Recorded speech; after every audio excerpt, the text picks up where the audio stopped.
दुर्गा दशहरा सब सिर्फ धरना में ही बीत गया है। अब संभवतः लग रहा है कि दीपावली और छठ सब धरना में ही बीत जाएगा। मुख्यमंत्री आवास घेराव करेंगे, बिहार विकास मिशन घेराव करेंगे, हम लोग ये सब प्रक्रिया करेंगे। डराने के लिए एक वैकल्पिक व्यवस्था पूरा बिहार में कराया गया है। हम लोग का शोषण संविदा कर्मियों के द्वारा, जो हमारे सीनियर हैं उनके द्वारा किया जाता है, तो अधिकारी क्यों नहीं करेंगे हम लोग का शोषण? हम लोग तब तक बैठे रहेंगे जब तक हमारी मांगे पूरी नहीं हो जाती, हम नहीं उठेंगे। नमस्कार, मैं विकास सिंह और आप देख रहे हैं देशवाणी। जो ऑपरेटर संघ आज 20 दिन से इसी तरीके से धरने पर बैठे हुए हैं अपनी मांगों को लेकर, और इनकी क्या कुछ मांगे हैं आप देख सकते हैं कि आखिरकार इन लोग किस तरीके से धरने पर बैठे हैं, क्या कुछ मांगे, हम इन्हीं से बात करते हैं। आज 22वां दिन होने जा रहा है। 22 दिन से आप लोग इसी तरीके से धरने पर बैठे हुए हैं, क्या कुछ मांगों को लेकर बैठे हुए हैं? देखिए, आज 21वां दिन है अनिश्चितकालीन हड़ताल का, आज 21वां दिन है और सबसे बड़ी जो मांग है 5 सूत्री मांगों में है वो है चौधरी कमेटी जो अनुशंसित हुई थी संविदा कर्मियों पर, वो लागू करने के लिए। और ये सारी चीज़ें जो हैं सिर्फ और सिर्फ बिहार विकास मिशन द्वारा हम लोगों पर लागू नहीं किया जा रहा है। रीज़न यह है कि ये अफसरशाही व्यवस्था है और इससे इसका सबसे बड़ा ज्वलंत उदाहरण आपको देखने को नहीं मिलेगा कि सब कुछ की मंजूरी होते हुए भी हम लोगों पर उच्च स्तरीय कमेटी को लागू नहीं किया जा रहा है। हमारे मानदेय में जो 10% सालाना इंक्रीमेंट होता था उसे भी रोक दिया गया है। उसके अलावा बहुत लोग दूर दूर से जाकर उनको पोस्टिंग किया गया है, मानदेय रोक दिया गया, किसी भी प्रकार का कोई भत्ता नहीं दिया जाता है। जो महंगाई का भत्ता आप देख रहे हैं, महंगाई के अनुसार जो हम लोग को किसी भी प्रकार का कोई भत्ता नहीं दिया जा रहा है, इंक्रीमेंट रोक दिया गया। और जो आप हाल में देखिए, विधानसभा का जो डेटा एंट्री ऑपरेटर का वैकेंसी निकला था उसका स्केल 2400 था। एलडीसी से ऊपर का ये पोस्ट है, डेटा एंट्री ऑपरेटर। तो कम से कम उसके समतुल्य मानदेय तो हम लोग को दीजिए, ये हमारी मांग है। न वो दे रहे हैं, न उच्च स्तरीय कमेटी लागू कर रहे हैं। मैक्सिमम विभागों में 99% विभागों में संविदा कर्मी का 60 साल तक का हो गया है, किसी प्रकार का रिन्यूअल का झमेला नहीं है। आप जाके बेल्ट्रॉन कर्मियों के देख लीजिए, जबकि वो थर्ड पार्टी एजेंसी के थ्रू है। और हम लोग ये खुद लिख के दिए हैं कि आप बिहार सरकार के कर्मी हैं, और उसके बाद भी ये दोहरी नीति ये हम लोग पे लागू कर रहे हैं, तो ये कहीं से सही नहीं है। आज 21वां दिन हड़ताल है और हमारी मांग पूरी नहीं होगी। ऐसा ना हो कि हम लोग मजबूर होकर भूख हड़ताल पर अनिश्चितकालीन के लिए बैठ जाएं। राज्य भर में 800 से ज़्यादा हम लोग की संख्या है जो डीआरसीसी कार्यालय में सभी जिलों में कार्यरत हैं, तो कहीं ना कहीं मजबूरन हम लोग को ये कदम भी उठाना पड़ेगा और इससे हुए नुकसान को सरकार ही जिम्मेदार होगी इस पे। माननीय मुख्यमंत्री जी का ये ड्रीम प्रोजेक्ट है। मुख्यमंत्री जी का बहुत ही अच्छा योजना है, सबसे बढ़िया योजना है इस बिहार में, जो कि सीधा युवा से लगा हुआ है। ये बिहार स्टूडेंट क्रेडिट कार्ड है, जो कि जितने युवा युवतियां हैं सभी पढ़ने के लिए सरकार 4 लाख देती है, जो कि हमारे ही ऑफिस संचालन होता है। ये मार्च 2023 में हम लोग फिर पुनः किए थे धरना, तो उस समय बिहार विकास मिशन के प्रबंधन द्वारा हम लोग के मांगे को मान करके वो एक्सेप्ट करके आश्वासन 2 महीना में लिखित दे करके भेज दिया गया कि आप लोग के हम 2 महीना में इम्प्लीमेंट कर देंगे। जो क्षतिपूर्ति था वो लौटाया गया और 4 मांग पेंडिंग था। इसके उपरांत हम लोग में विभिन्न प्रकार के विभिन्न माध्यम से हमने विभाग से बात करना चाहा, पत्राचार के माध्यम से या फिजिकल रूप जाकर, कोई हम लोग से बात करने तैयार नहीं हुआ। हम लोग विवश होकर के आज अनिश्चितकालीन धरना पे, और 21 दिन हो गया है। हम लोग का दुर्गा दशहरा सब सिर्फ धरना में ही बीत गया है। अब संभवतः लग रहा है कि दीपावली और छठ सब धरना में ही बीत जाएगा, लेकिन अभी तक कोई हमारे सूद लेने के लिए कोई पदाधिकारी अभी तक नहीं आया है।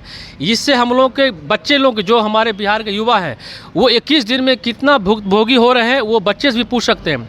वो बेचारे कोई मुंबई से, कोई दिल्ली से पढ़ाई छोड़ के आए हैं काम कराने के लिए, वो नहीं हो पा रहे। हम लोग धरना पर बैठे हुए, हम लोग को डराने के लिए एक वैकल्पिक व्यवस्था पूरा बिहार में कराया गया है कि आप लोग जल्दी लौट जाइए, नहीं तो वैकल्पिक व्यवस्था करके काम होगा। लेकिन कहीं भी सुचारू रूप से काम नहीं हो रहा। यदि सरकार की ऐसी मंशा है तो खुल करके सामने आ जाए कि मैं आपको नहीं रख सकता हूं या क्या दिक्कत है बताया जाए हमको, क्योंकि मैं ऐसे कहीं रोड से उठ कर आया नहीं हूं। मैं जो सरकार का जो ये पोस्ट का प्रक्रिया होता है फुलफिल किया, तभी तो मैं आया यहाँ पे। इसके यदि मंशा है तो सरकार जाए, लेकिन मैं माननीय मुख्यमंत्री जी पे हम लोग को भरोसा है कि वो आएंगे। हम लोग बैठे हुए हैं, यदि नहीं आते हैं तो हम लोग भूख हड़ताल, हम लोग अंतिम पैदान तक जा सकते हैं। घेराव, मुख्यमंत्री आवास घेराव करेंगे, बिहार विकास मिशन घेराव करेंगे, हम लोग ये सब प्रक्रिया करेंगे। लेकिन हम लोग की आशा है कि इस प्रक्रिया की जरूरत ना पड़े। माननीय मुख्यमंत्री जी से अनुग्रह विनती है, सभी पूरा बिहार के जितने भी हम लोग डीआरसीसी कर्मी हैं, कि आप देखिए कम से कम। हम लोग जो है ना सीबीटी एग्जामिनेशन पास होके आए थे, टाइपिंग टेस्ट दे के आए थे। हम लोग का पद सिंगल विंडो ऑपरेटर है। और देखिए कि हमारे ही विभाग के जो सीनियर हैं, जो बिहार विकास मिशन के द्वारा सिर्फ एग्जामिनेशन उनका नहीं हुआ, सिर्फ और सिर्फ डॉक्यूमेंट देकर उनको जॉब दिया गया, उनका वेरिफिकेशन भी नहीं हुआ। और वो अपने ग्रुप में हम लोग के बारे में लिखते हैं कि आप देखिए कि बड़ा मैनेजर को 2 मिनट में हटा दिया। ये कुमार नितिन जी हैं, किशनगंज डीआरसीसी का ये प्रबंधक है। और लिखते हैं एसडब्ल्यूओ क्या है, डीपीओ भी हटा है। देखिए किस तरह का वर्ड वो यूज कर रहे हैं, डीपीओ भी हटा है, जिनको ये तक बोलने का तरीका नहीं है कि हम अपने सीनियर को किस शब्दों में बयां करें। वो यहाँ प्रबंधक के रूप में जॉब कर रहे हैं और वो इस तरह से लिखते हैं कि ये कौन तोप है, महाभियोग से हटाया जाए। उनको ये भी नहीं पता होगा, महाभियोग का अर्थ भी नहीं पता होगा कि क्या होता है, और इस तरह का वो वर्ड यूज करते हैं हम लोगों के बारे में। आप सोचिए कि किस तरह जब वो लिख सकते हैं तो हम लोग का शोषण संविदा कर्मियों के द्वारा, जो हमारे सीनियर हैं उनके द्वारा किया जाता है, तो अधिकारी क्यों नहीं करेंगे हम लोग का शोषण। तो इन बातों को आप जो है आपके न्यूज़ के माध्यम से मुख्यमंत्री को के पास पहुँचे, माननीय मुख्यमंत्री जी हमारी बातों को सुने कि किस तरह से हम लोग का शोषण कार्यालय में ही होता है। अपने ही सीनियर अधिकारी जो कि खुद संविदा कर्मी हैं, उनके द्वारा इस तरह का यूज होता है, वर्ड यूज होता है। तो हम लोग क्या करें, हम लोग का दुर्दशा हो गया है। आप अंदर जाके भी कवर कीजिए, देखिए क्या बोलते हैं, मज़ा ले रहे हैं ये लोग, मज़ा ले रहे हैं, बिल्कुल मज़ा ले रहे हैं। आप जाके देखिए, आप स्टूडेंट को कवर कीजिए, आप हम लोग का काम स्टूडेंट की दिक्कतों को कवर कीजिए। देखिए आपको रिजल्ट खुद व खुद सामने मिलेगा। ये लोग टहला रहे हैं बच्चों को कि आज काम नहीं होगा, बाद में आइए, छठ के बाद आइए। क्यों आइए भाई छठ के बाद? बहाना दे रहे हैं सर्वर स्लो है। 3800 जिला में सर्वर स्लो, एक सर्वर पे 3800 जिला काम होती है। कितना दिक्कतों का सामना करना पड़ रहा है? बहुत सारा दिक्कत का सामना करना पड़ रहा है, क्योंकि अभी जब हम लोग हड़ताल पे बैठे हैं, हमारी सैलरी नहीं मिलेगी, पैसा रोक दिया गया है। और पहले से भी हमारी सैलरी इतनी कम है जिसमें से हम ना कुछ रखें, अभी तो सैलरी मिल ही नहीं पाएगा। तो दिक्कत तो बहुत ज़्यादा है, आना जाना, फिर बच्चे का भी साथ में हम लोग लेकर आते हैं। तो हम लोग तो अनुरोध करेंगे कि सरकार से यही विनती है कि जल्द से जल्द हमारी मांगों को माना जाए, क्योंकि इससे मतलब इतनी कम सैलरी में कुछ नहीं हो रहा है हम लोग का, इसलिए मजबूरन हम लोग बैठे हैं।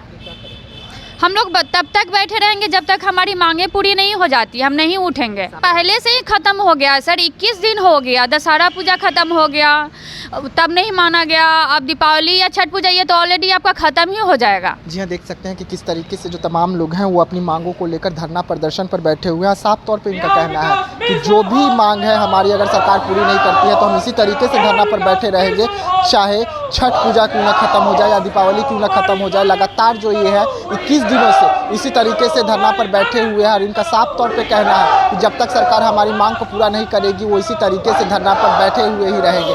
तो फिलहाल देशवा न्यूज़ में इतना ही। देश दुनिया की तमाम खबरों के लिए बने रहिएगा देशवा न्यूज़ में। तब तक के लिए मुझे दीजिएगा इजाज़त।